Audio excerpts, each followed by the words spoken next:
Guys, Call Me Shawna. How are you doing today? I'm doing good. I'm doing well. Thank you for asking. Why do you make videos on YouTube? Why do you put the content out? I know that you talk about your family a lot, and it's funny because there's a lot of channels out there that talk about nonsense, that kind of have that feel that you've got your channel just kind of very casual and talking about the day, but you're not really that casual with what you're talking about. What brought you to these topics, and why do you do it? I want to educate people. I feel that in order to educate people, you have to branch out and you have to stop preaching to the choir. And in order to do that, you need to establish a language. I feel that the political language has been corrupted. And when you don't have that vector or that medium to convey your ideas, well, then it just totally breaks down the communication and you're just not going to get anywhere. And I started making a few YouTube videos just to get used in front of the camera and to see how, I'm coming across and see where I can improve and get some feedback on how I'm using my language. So I do in the future plan on scripting stuff out so I can better convey these ideas and get people talking. I feel that that politics, with the way that everything is going, is the most important thing to be discussing with people. And you're told that, oh, it's not polite to talk about politics. And I completely disagree, because that's kind of what led us to the problems that we're having today. So you have actually loftier goals in mind with your YouTube channel than just sitting around chit-chatting. You want to reach a lot of people. You want to be an educator. You're trying to wake people up. Yeah. Yes, and in order to do that, I need to stop preaching to the choir. So, and that means, like I said, it means establishing a language. When I say liberal, people they already have these assumptions what liberal is. If you say Republican, people already have an assumption about what a Republican is. And if you sit there and say, like I noted in the affirmative action thing, I'm against affirmative action, they've already pounced on you as being a racist, when that couldn't be any farther from the case for myself. Yeah, so let's get back to the idea that you mentioned about why you're doing this. You're doing it because you want to educate people, and you're tired of preaching to the choir. And that is, you told a couple stories in your video, and also I guess in a prior video, about the Ralph Nader, about the Republicans at the New York convention. So you were definitely not preaching to the choir. So if you don't mind, summarize real quick the story of what happened. Well, we'll start with the Ralph Nader story, which is absolutely unbelievable. Yeah, I got a lot of hate for that. In 2010, I was petitioning to get the Green Party on the ballot here in New York State because we didn't have ballot access. So I was coordinating the petitioning efforts as well for my congressional district and surrounding congressional districts. And when I would approach people, they would tell me things like, oh, you're wasting Democratic votes. And a couple people, or more than a couple, quite a few people would start screaming at me. And the one instance in particular, I was on our county building because there was a huge meeting about fracking. And I was standing there with my petition, and there were two other people there petitioning, so we had all the entrances covered. But in this case, I had my two children with me. I have a twin boy and girl who were 3 years old. And a gentleman walked by, and I said, "Excuse me, sir, I'm petitioning for the Green Party." And he just got red in the face, figuratively, steam coming out of the ears, and started spitting at my feet and was wishing me dead. He's like, "You and the Green Party, you ruined it for Al Gore." And he just was cursing me and wishing me dead in front of my 2-3-year-old kids. So it was just like, what? I mean, here we are 10 years later, and this is before I even became involved in the Green Party, and I'm like taking on verbal abuse, emotional abuse, and then borderline physical abuse for something that happened 10 years ago. It was completely insane. Now, let's move ahead to 2012, 12 years later. Tell the story in summary of what happened at the New York convention. I went up there with the intention of just holding signs, right? Because I'd never been to a Republican convention before, and I knew a bunch of people from surrounding Campaign for Liberty groups were going on. So I was like, okay, let's do this. You need to start branching out. if this is what you're going to do. Because, like I said, I'm tired of preaching to the choir. And during the whole time, we were heckled by Mitt Romney supporters. And finally, I had just had enough of it. So I approached them, and I was like, will you tell me why you don't like Ron Paul? And they wouldn't answer me, and they turned their back.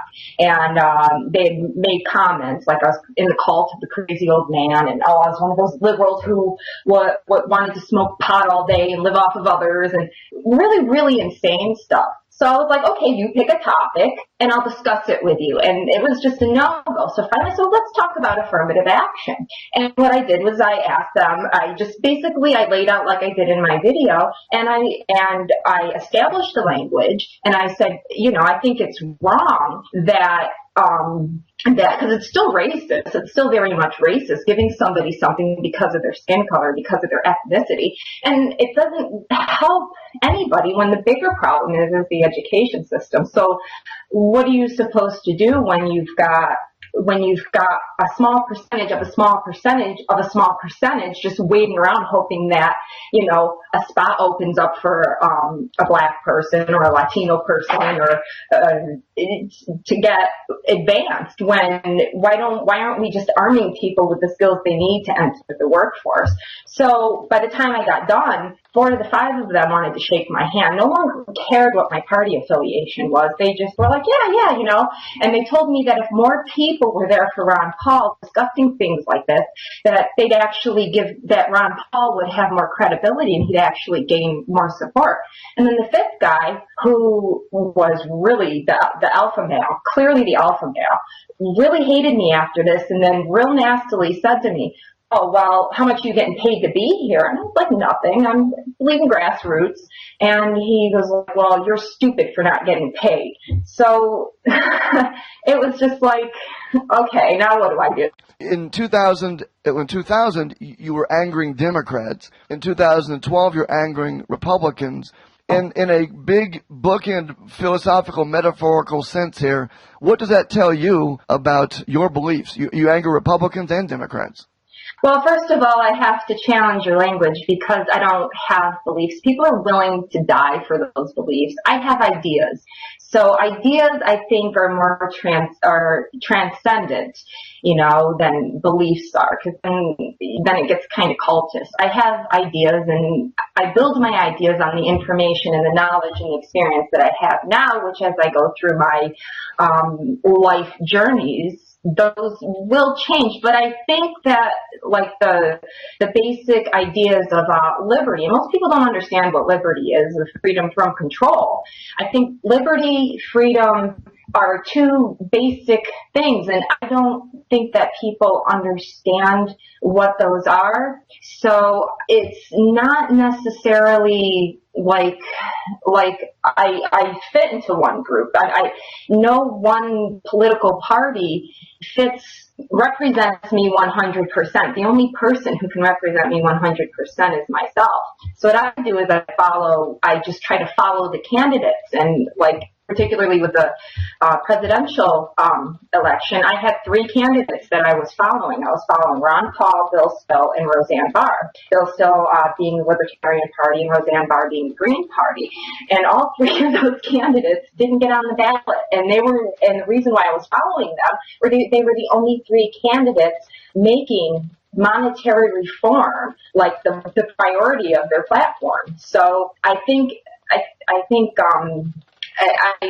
that shows how screwed up priorities are in the political process, because you don't hear about that discussed on mainstream media. You don't even hear the Green Party out addressing this, and Libertarian Party, they're not putting that forward. If you've heard Gary Johnson, he talks about auditing the Fed, but on that same token too, there's also a lot of video footage on YouTube of him, putting out a lot of myths about the Federal Reserve as well. Right. You seem really hopeful that you can change some minds maybe, or educate people. Do you really believe there's hope to change people around you?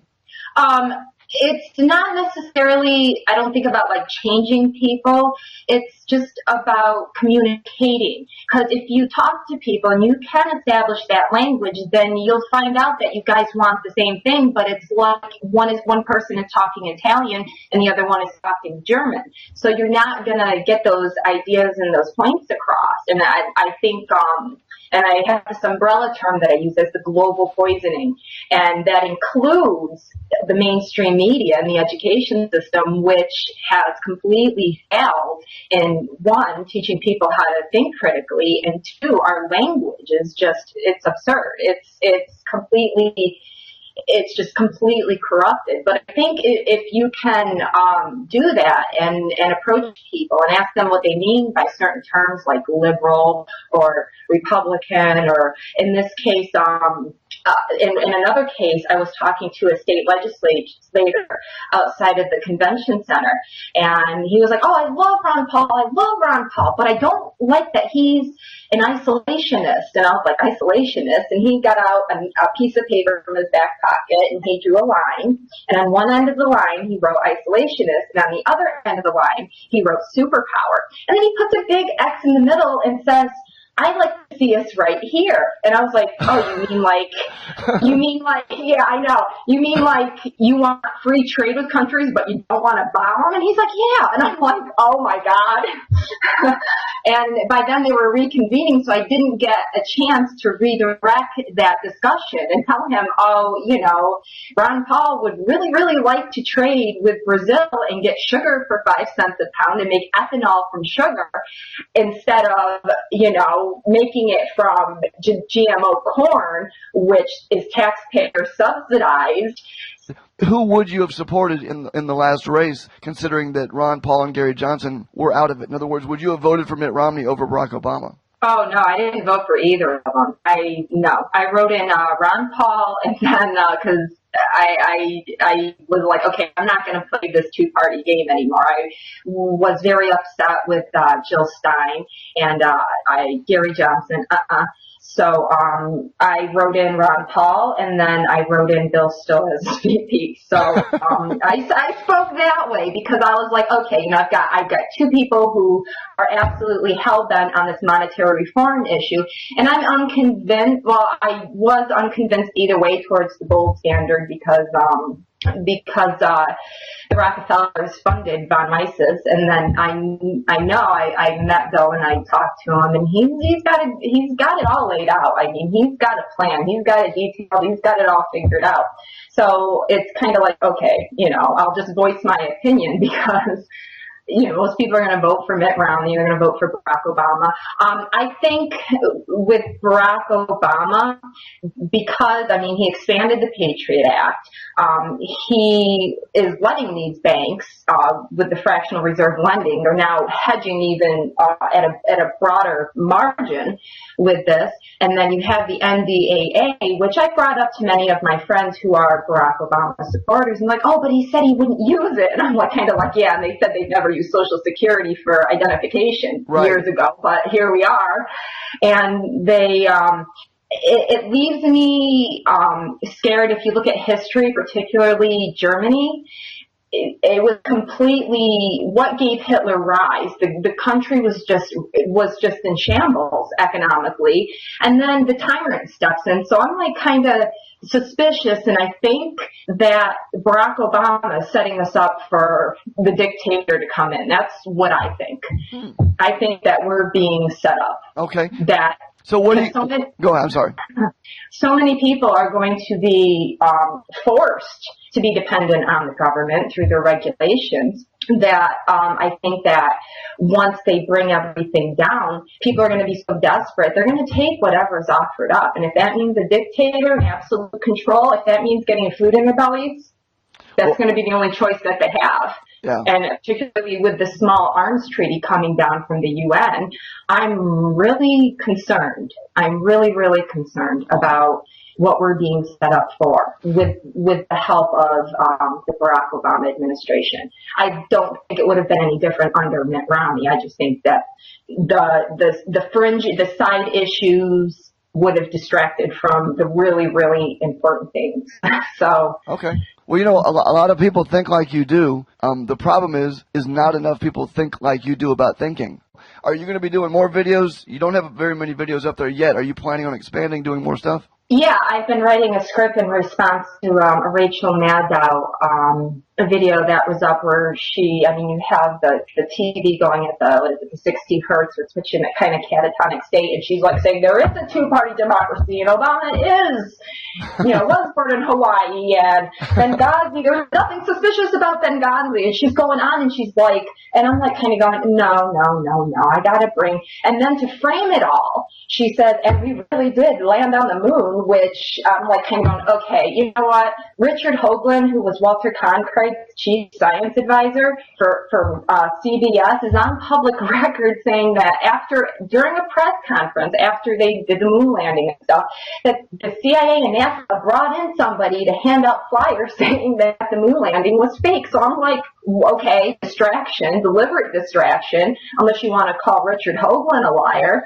But there's a lot of screwy stuff going on, but that's a side kind of fringe thing. It's the insanity is there definitely. So I'd like to do them more frequently. I do have a friend who's going to help me produce them, who's more of a video tech wizard than I am. So and it's nice to when I'm working with somebody, get a broader range of ideas too. So, and it also too helps with the workload, because you got to have your facts, and I have to go back and resource all the stuff to rebut her, because I wasn't, I just was reading it for myself. So now that I know that I'm going to be doing these videos, when I see something of interest or as a springboard, I don't have to spend a half hour trying to find the video, or again, I can just have a separate file where I